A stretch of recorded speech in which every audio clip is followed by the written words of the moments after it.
नमस्कार मित्रांनो, मी आहे मनोज सामारे. विदर्भ वायटी चॅनलमध्ये पुन्हा एकदा आपले स्वागत करतो आहे. आज 2 मार्च 2026 आणि आज आपण पाहणार आहोत आजचे कापूस बाजार भाव. तर त्यामुळे दर तुम्हाला जो आहे तोच सध्याचा स्थितीमध्ये जो दर आहे तो तुम्हाला पाहायला मिळणार आहे. परंतु जाणून घेऊयात नक्की बाजार भाव काय आहेत आणि कशा पद्धतीने पुढची वाटचाल ही कापूस दरामध्ये असणार आहे. बऱ्याच शेतकऱ्यांनी कापूस दाबून ठेवला आहे आणि विक्री करण्याची इच्छा तर आहे, पण अजूनही थांबलेले आहेत. तर काय करायचं अशा शेतकऱ्यांनी आजच्या या व्हिडिओमधून जाणून घेऊयात. तर मित्रांनो, तुम्हाला जर कापूस बाजार भावामध्ये अचूक माहिती आणि अचूक भाव जाणून घ्यायचे असेल तर आजच आपल्या विदर्भ वायटी चॅनलला सबस्क्राईब करा. सोबत नोटिफिकेशन बेल देखील ऑन करून ठेवा, जेणेकरून तुम्हाला नवनवीन व्हिडिओ नोटिफिकेशन पाहायला मिळेल.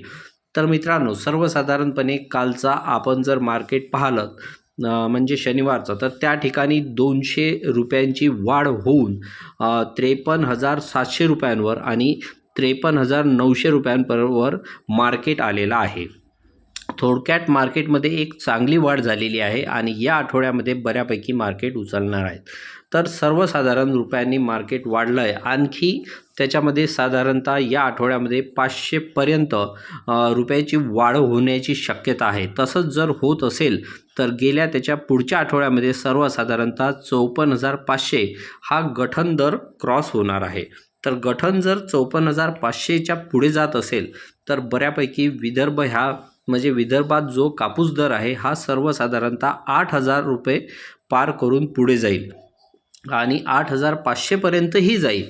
त्यामुळे कापूस तुम्हाला विक्री करायचा आहे तर थोडंसं थांबून घ्या. एक 8 दिवसाची कालावधी लागणार आहे. आताच्या सध्याचा जो कापूस दर आहे, गठन दर आहे, तर तो आहे 53,900.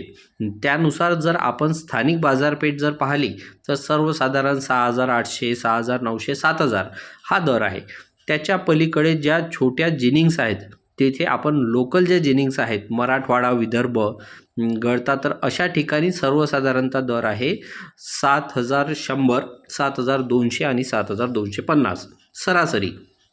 याच्याच्याही पलीकडे जर आता आपण बघितलं तर ज्या मोठ्या जिनिंग आहे किंवा मराठवाडा अशा ठिकाणी 7,300, 400, 500 असा दर आहे. तर ज्या टॉपच्या जिनिंग आहेत किंवा ज्या टॉपच्या बाजारपेठा आहेत, अकोट सहित काही ठिकाणी आपल्याला जवळजवळ 7,500 ते 7,700 आणि 7,800 पर्यंत हा दर आपल्याला त्या ठिकाणी पाहायला मिळणार आहे. आणि आता बऱ्याच शेतकऱ्यांना संभ्रम असा असतो की गठन 100 रुपयांनी वाढलं म्हणजे 10% कापूस दर वाढतो. म्हणजे हे खूप अज्ञानाचं लक्षण आहे. बरेच लोक असं बोलतात, परंतु लक्षात घ्या हे डिपेंड आहे जिनिंगवर. अकोट बाजार समितीमध्ये ज्यावेळेस 200 रुपयांनी मार्केट वाढतं त्यावेळेस जवळजवळ 200नीच गठन म्हणजे कापूस दर वाढलेला असतो आणि हे आपल्याला नॉर्मल शेतकऱ्यांना कळत नाही. म्हणजे अशा काही गोष्टी आहेत. तर असं समजू नका की गठन हा 500 रुपयांनी वाढले म्हणजे फक्त 50 रुपये कापूस वाढणार आहे.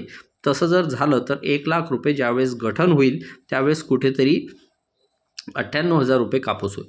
तर हा गैरसमज आहे, हे काढून टाका आणि अपडेट फक्त पाहत चला. तुम्हाला जर जास्त कळत नसेल तर जास्त डोकं पण लावूच नका. फक्त जी रक्कम मी तुम्हाला सांगतो आहे त्या रकमेकडे थोडंसं फोकस करा.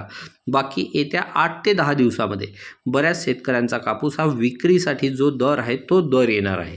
त्यामुळे तयारीत राहा. त्यावेळेस अपडेट तुम्हाला येईल आणि तुम्ही विक्री करायला सुरुवात करू शकता. बाकी अशाच बाजारभावासाठी आजच आपलं चॅनलला सबस्क्राईब करा आणि व्हिडिओ आवडत असेल तर या व्हिडिओला लाईक करा आणि जास्तीत जास्त शेतकऱ्यांपर्यंत अशी व्हिडिओ शेअर करा, जेणेकरून तुम्हाला कोणत्याही न्यूज चॅनलपेक्षाही चांगली माहिती इथे मिळेल. तर मित्रांनो, चला भेटूया पुढील व्हिडिओमध्ये.